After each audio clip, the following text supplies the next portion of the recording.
gloss over some of this real quick, because for some reason, a lot of times in these books, and this is like a little bit of a virus that runs through 90s comics, there's a legit murder here, and a teammate's attacked by another teammate, but then we're just kind of like, let's just talk and go along with it, and not act like we're not in like a true emergency situation. AKA Padders, today for Top Cow Tuesday, we're talking Todd McFarlane and Cyber Force, Image X Month. If you guys aren't familiar with Image X Month, that is where all the Image founders were forced, yes, forced, because a lot of them didn't agree with it, to work on each other's books. And they were going to swap books, and then you were going to want to buy them all, and everything was going to be fantastic and high quality and innovative. Well, it wasn't. But one of the highlights of that time was Todd McFarlane's work on Cyber Force. He gave this his all. He's at the peak of his power, penciling and inking. We get good poses. We get a halfway decent story. We get some magnificent colors and memorable imagery. All the things you want from a comic book. Well, let's go.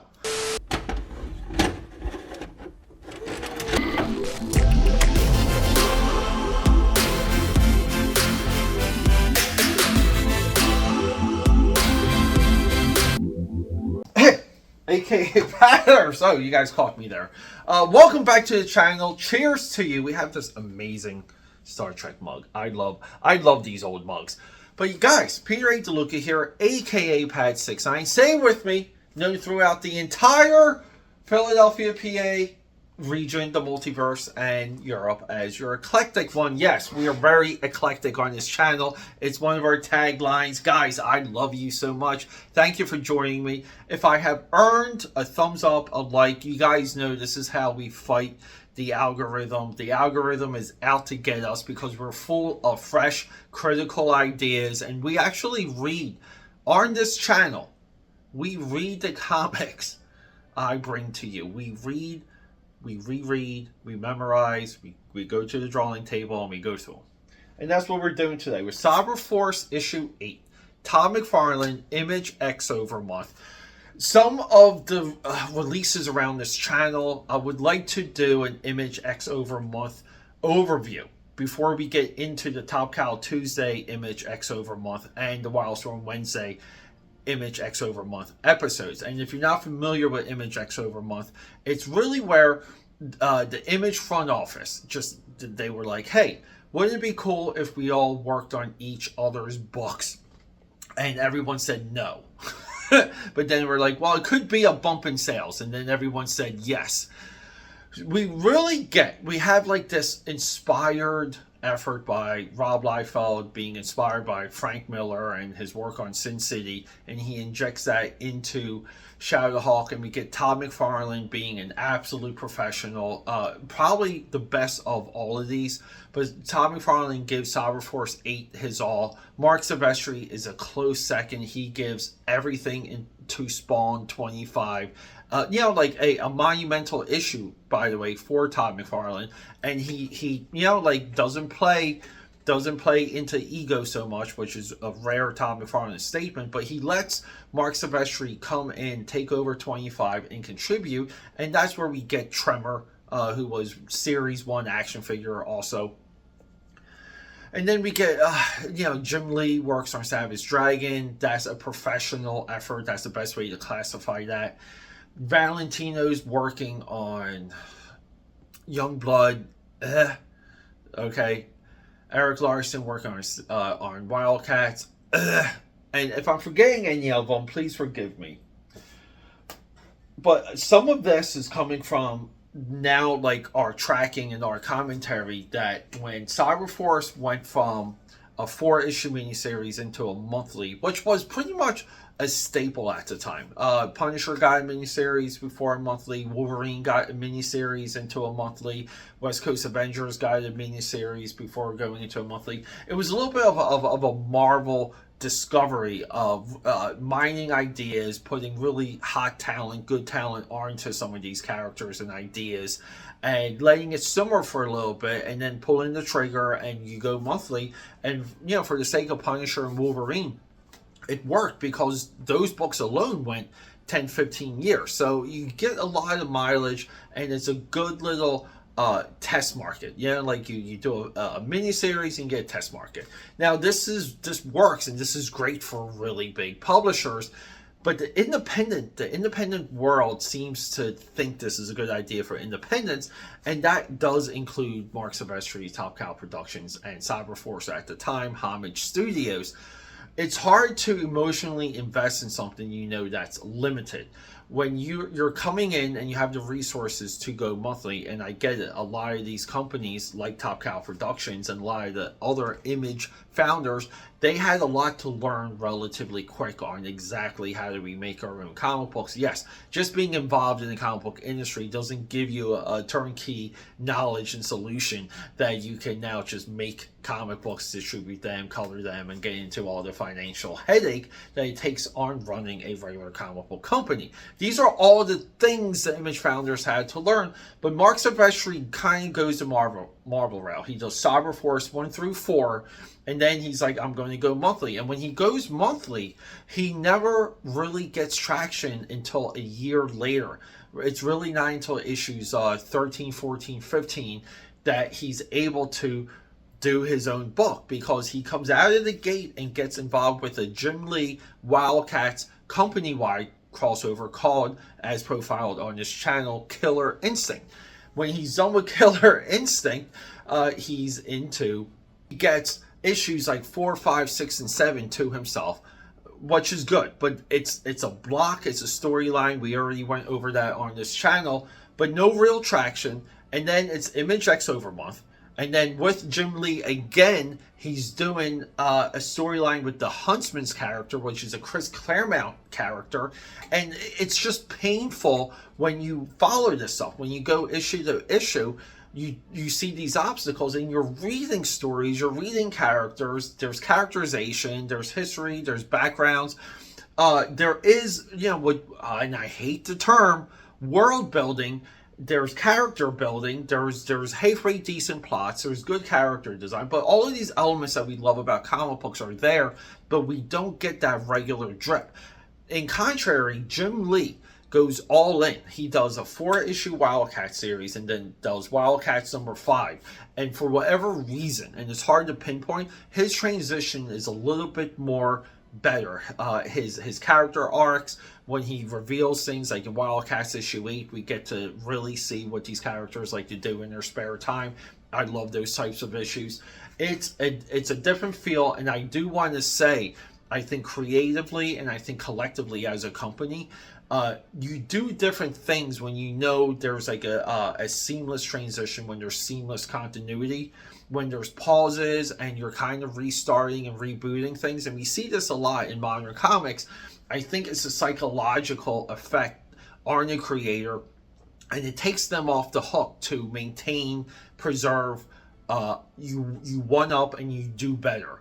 That's why we don't break the numbering. When you maintain the numbering, there is this amazing pressure that gets put on the creative talent, and we reap. What did I say? Reek. We get the benefits from that. And Cyber Force, everything getting into issue 8, it's so frustrating. It's so freaking sad. And but let's just hit the drawing table, because we have some. Just looking at this, we have some awesome Todd McFarlane artwork. I want to go through the story with a lot of you. And yes, I've been through other YouTube channels that tried to profile this, and no one quite does the story part right, because they haven't read everything around this. And do I have to keep reminding you guys, we read the comic books on this channel. We put a lot of time into it. It's evident even on my Twitter feed. I'm always posting up and coming things when I'm reading, what I'm working on, and what to expect in the future. So guys, for Image X Month, Marc Silvestri Cyber Force, as masterfully illustrated by the one, the great Todd McFarlane. AKA Padders, welcome back to the drawing table. Say hello to my little friend Crypt, the greatest of all the 90s comic book creations. Stephen Platt, Rob Liefeld, here he is. Say hello. Guys, we've been waiting for this, and we're going to do back-to-back episodes. Today is Cyber Force issue 8, Todd McFarlane, collaborating with Top Cow Productions and Marc Silvestri to produce Cyber Force 8. And tomorrow, for Wildstorm Wednesday, will be Erik Larsen's embarrassing entry into Image X Month with Wildcats Covert Action Teams issue 14. I want to highlight what Image X Month is. Now, you'll see this tomorrow because we do shoot these out of sequence. The good of Image X Month is Shadowhawk, Spawn, Cyber Force. The bad is Savage Dragon, Wildcats. And the ugly is Youngblood. Now, if you're not familiar with Image X Month, this is where all the creators swap titles.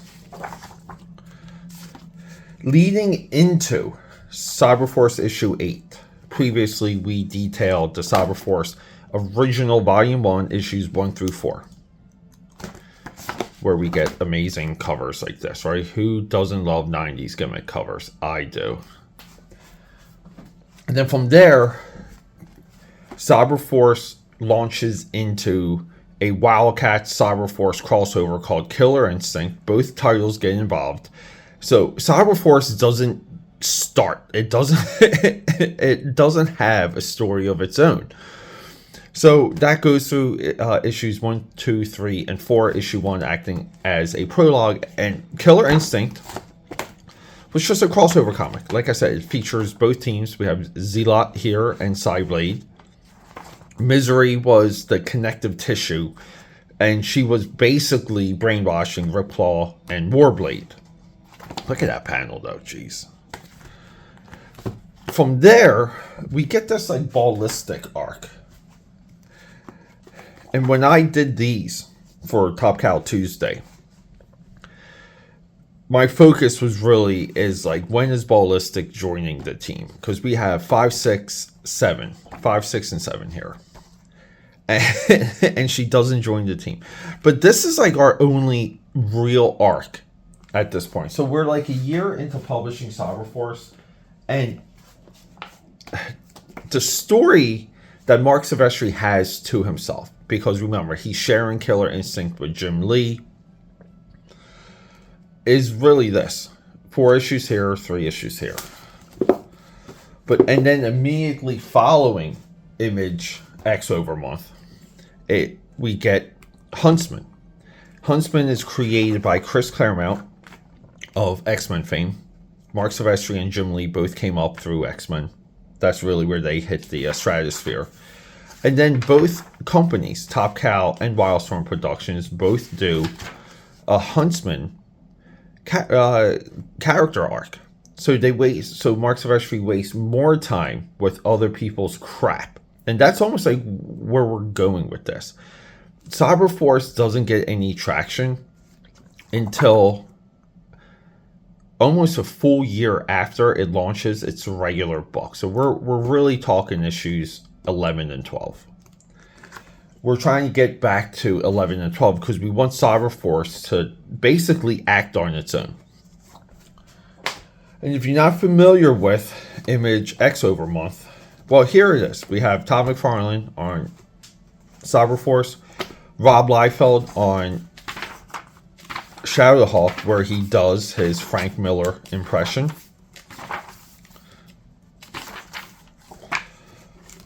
We get Jim Lee and Wildstorm Productions on Savage Dragon, because we have pencils by Jim Lee, but we have finishes by Richard Bennett, Alex Garner, Dane Panosian, and inker Scott Williams all come in to help finish this artwork. At first glance, at first look, you'll be like, hey, this is a nicely drawn issue. And it has some of the Jim Lee isms, but overall, it's a very simplistic issue. Meaning the way it's laid out, the flow of the story. It does have some Jim Lee mannerisms, but this is really a Wildstorm Productions effort. And it's a full court press. They go all in on giving Erik Larsen a good issue for his title. And then we get the opposite from Erik Larsen and Wildcats. And we'll get into this tomorrow, because this issue it really is like this self-insert fantasy. And I was shocked because I didn't realize the creepiness of Erik Larsen from this early. I thought his creepiness would take a turn 10 years from now, but the signs are here. So that's tomorrow. This is Imave X Month. This could be, I mean, this is a fun story. It's a psychological thriller. And before we open the page, we open the cover, I just want to say, Todd McFarlane, took this seriously. He took this seriously to the point where with issue 4, he does pretty much his own version of the cover of issue 4. And I don't know anyone that's made this comparison. I don't think professionally Silvestri or McFarlane have said anything or they spoke to this. And we can argue that this is a real homage. It's not. You don't have to have after someone. Clearly, Cyber Force issue 8 is inspired by the cover of Cyber Force issue 4. And we get all the McFarlane friends here. We get Steve Olive and Olympics. We get here the inks: Todd McFarlane, Greg Capullo, Mark Pennington, John Clearly. John Clearly is a straight up weapon. He's a Todd McFarlane. He's done from here he will go to do work for Topps, which we featured on this channel. He goes and does some really nice work for Marvel. And then I believe he has become a 3D sculptor and sculpts toys now. So he kind of left comics. Greg Capullo, we know, continues to collaborate with Todd McFarlane. Todd McFarlane basically salvages Greg Capullo's career from alcoholism and God knows what else. And Mark Pennington stays in the game. We have Terry Fitzgerald here. So we have all the Todd McFarlane names, all the company names. Todd McFarlane, too, at this point, is one of the only individuals. He lists the names of the entire coloring crew, and a lot of the other companies will just have Wildstorm colors and this and that. He puts everyone in the credits. You give him some credence for that. And then for Top Cow, we just have David Wall, who later will take over writing all of the Top Cow books and basically creates the Top Cow artifact verse. That's 20-something years in the future that he does that. But hey, we have a lot of those issues. We have a lot of that. So stay patient. We will get to the David Wall era of Top Cow Productions. And immediately, when we first get into page 1, like issue 8, page 1, panel 1, you can tell we're in the Todd McFarlane comic book. And it's like, of course we are, Pete, because, well, look at it. Well, here's the other thing. The color tone. This is in line to how Spawn would feel when you would crack open an issue of Spawn. This feeling here is a lot of why they get angry when someone like Todd McFarlane never returns to his title, because this is what they bring to it. And there is a connection to this and the reader. People like this. People want this. We opened with a TV panel, which is interesting because we have the rounded corners here. And then we zoom out. We go to ground level because we see some feet here. And yeah, it's a news story. It's a Todd McFarlane news story, meaning they're talking about the mafia, very prevalent in this era of a Spawn. Talking about the mafia, we have a snitch, and Heatwave here is protecting the snitch. Stryker breaks into the room and gives us back-to-back killer action shot panels. Thank you, Stryker, for taking the initiative and giving us some action early. But yeah, he knocks out Heatwave and then blasts. He just basically nukes the Witness guy. And it's hard to see, but the Witness guy is a mutant. And he's going to testify against the Mafia. If convicted, on all counts, he could face a maximum of 495 years in prison. The hearing is set for 9 o'clock tomorrow morning. So the Witness gets killed. Spoiler alert, the Witness stays alive just because he has like 9 hearts and Striker shoots like 3 of them. I kind of want to leapfrog here. I kind of want to go to the end, but from here we're going to go basically from inner city to farmland. We're going to easily transition just through the coloring alone. We're going to know exactly where we are in the book, and then the plot kind of picks up once we leave the city. Yeah, and then Striker's like, oh, what's gotten into Louis? What happened? Hey. Heatwave here thinks he sees a girl's leg. Hey, come back. Nowhere have I... nowhere. Now, where have I... Oh, sorry. He's saying, now, where have I seen those legs before? What the hell's going on here, Striker? I think the person you just talked to went out that window. So they're, like, confused. We have... I love this pink coloring here, though. Isn't that awesome? Yeah, so they're confused. We need emergency medical treatment for multiple gunshot wounds. And then we get the car trying to speed away. We get Ripclaw here tracking it. Comes down on the car. Like, really cool panel here. And then as that is happening, Striker and Heatwave are on bikes. And they're racing towards there. They're trying to figure out what is the haps. We cut right to a flashback. It would be nice if these panels were indicated to flashback on some level outside of the coloring. And we kind of gloss over some of this real quick. Because for some reason, a lot of times in these books, and this is like a little bit of a virus that runs through 90s comics. There's a legit murder here. And a teammate's attacked by another teammate. But then we're just kind of like, let's just talk and go along with it and not act like we're not in like a true emergency situation. So so Striker talks about this flashback about this girl that he knows. Meets her at a bar. You know, the guy said on her, Striker defends her. Those legs. She was in Louis' room. That's who I saw in the window. But what about the guy in the alley? Maybe there's 2 of them. So easily here, and we're going back and forth because when you get further into the issue, some of it's explained. Their reactions is not explained.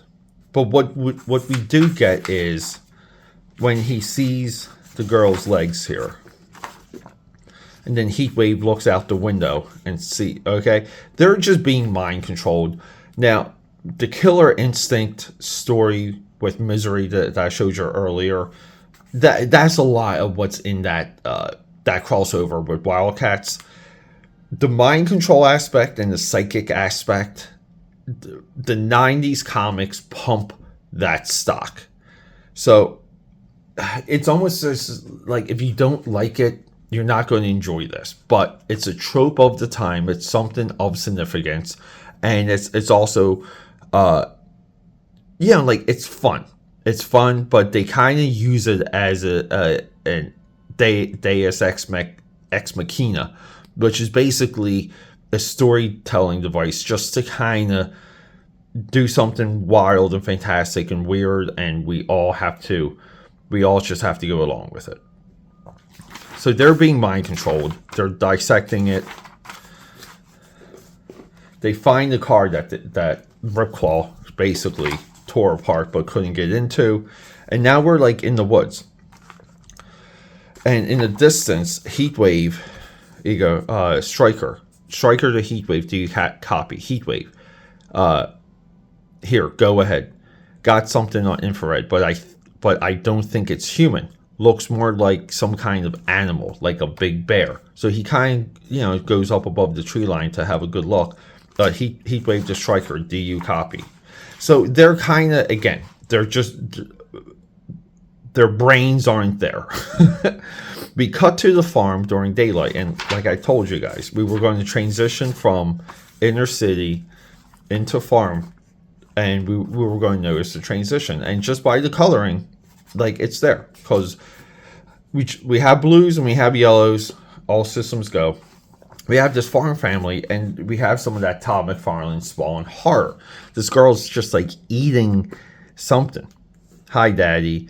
Just got real hungry all of a sudden, but don't worry. I saved the best part for you. And then she transforms into this monster. So we're going to cut to Ripclaw catching up with everyone. Stryker is talking about being hungover. Like, he's like, as if I had 5 drinks that night. Cyblade, who is somewhat the medical officer, she was called to the bullet wounds earlier.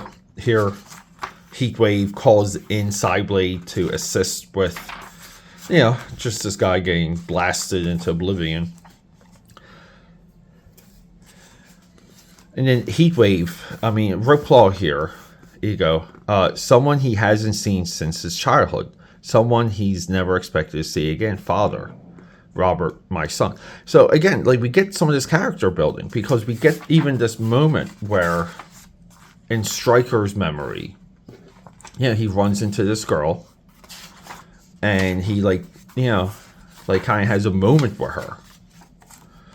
So the psychic creature is showing them, you know, signs of their life, signs of their time. Parts of their lives that we haven't seen before in the comics. So again, for Image X Month, this is really the only one in these books that fits in the Cyber Force flow, despite all the obstacles Cyber Force has had to get its own steam. But it fits, and we are getting character moments.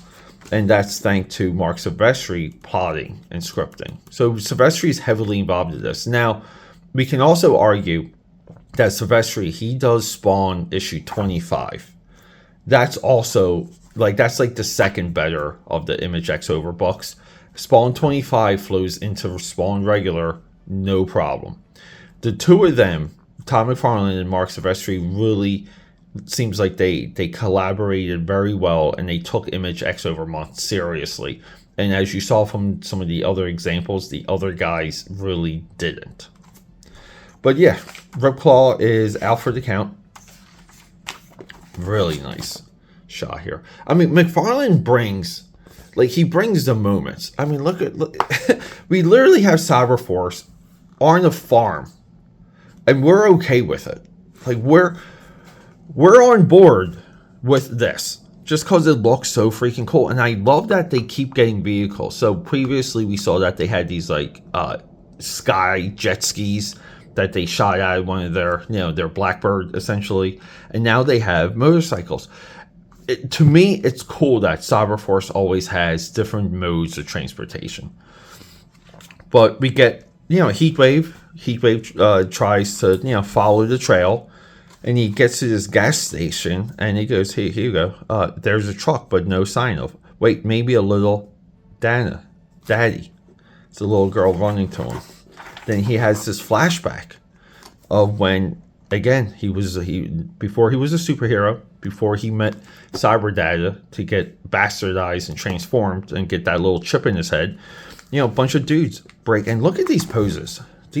You always judge an artist by how well they draw little poses, like little guys. These poses here are incredible. But he's charging up, and they're going on and on. Look, Justice Lieutenant, that is what I want. Since you saw fit to destroy everything I value most in life, I thought I would properly reciprocate, kill them.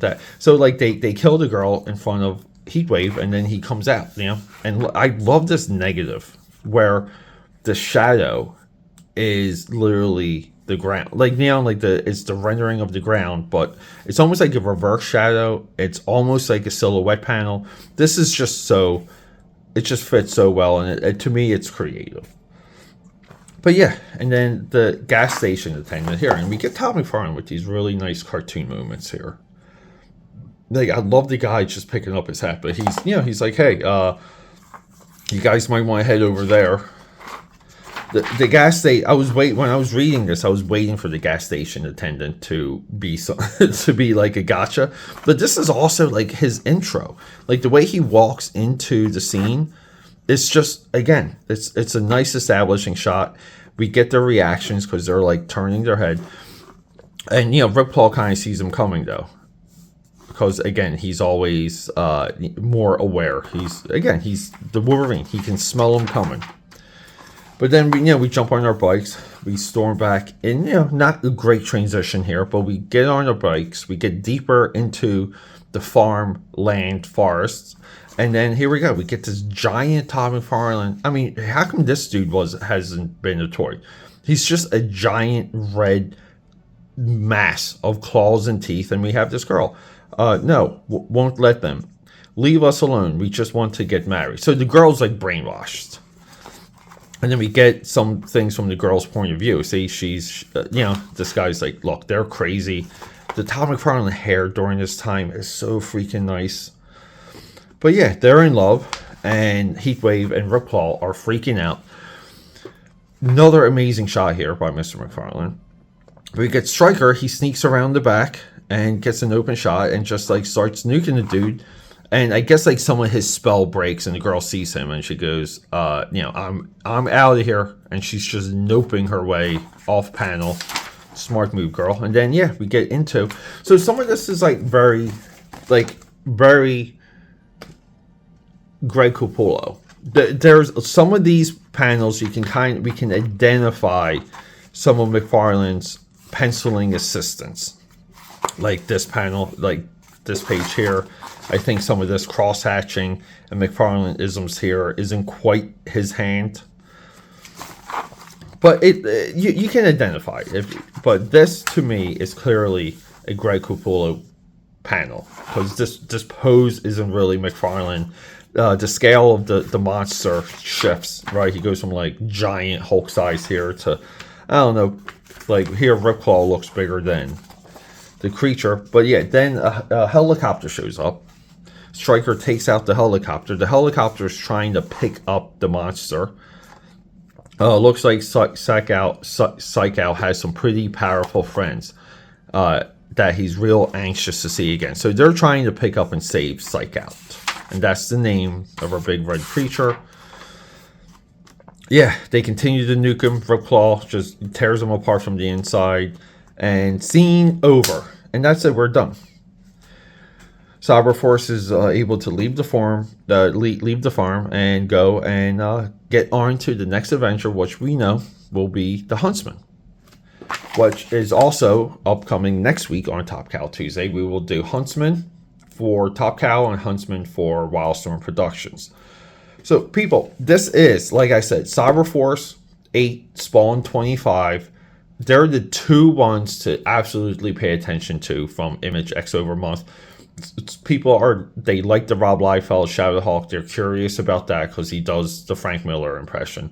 Everything else can go, which you'll see tomorrow. So guys, subscribe, support, leave a comment. Thanks for hanging out.